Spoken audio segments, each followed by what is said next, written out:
All right, so I want to give you a quick rundown on the gauge and the way that it's set and some of the different features that it has.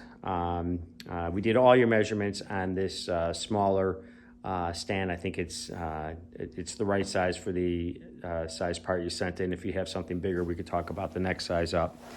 But on this gauge, you've got a spot to put a digital indicator or a dial indicator. We also have some nice amplifiers with 4.3 and 7-inch displays that give you a little bit more than just a size. They have light bars and other things that make it a little bit easier for the operator to look at the information he's getting and digest it more quickly. In addition to the displays, we have the choice of the way you mount the carbide balls on there.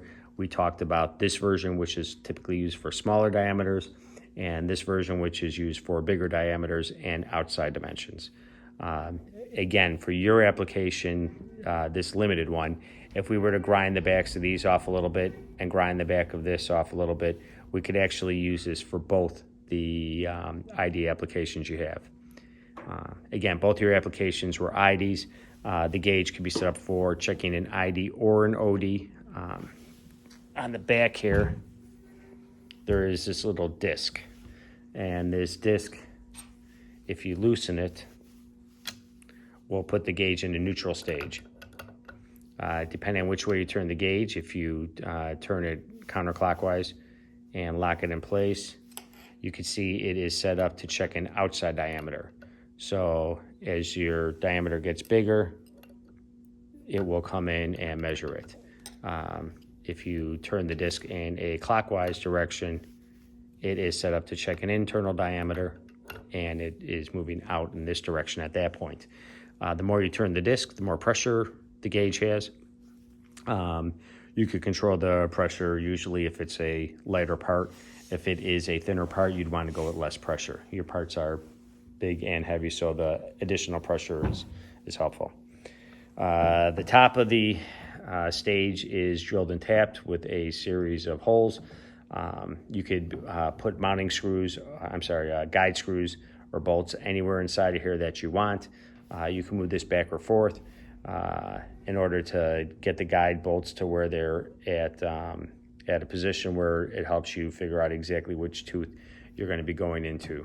This way, between resting on this and falling between these two bolt heads, you have no choice but to have the top contact point fall right into that top tooth that you're measuring 180 degrees apart, or somewhere other than 180 degrees if it's an odd number amount of teeth. All right, in addition to that, you have this retraction handle. Now this retraction handle has two adjustment features here, and with this adjustment feature, you can use this one to control how much you move in this direction, and this one controls how much it moves in the other direction. And what that's helpful for is a situation like you have here, where you want to be able to get your tooth in to measure these teeth right here, but you don't want the top of that measuring post to hit this and cause damage to it. So it allows you to adjust between these two spots. Lastly, the table sizes. Again, we've got bigger tables for larger parts. This, again, seems to be the right size table for the part that you have. If you have any other questions, we'll go over those things when we have our team's meeting. Thanks.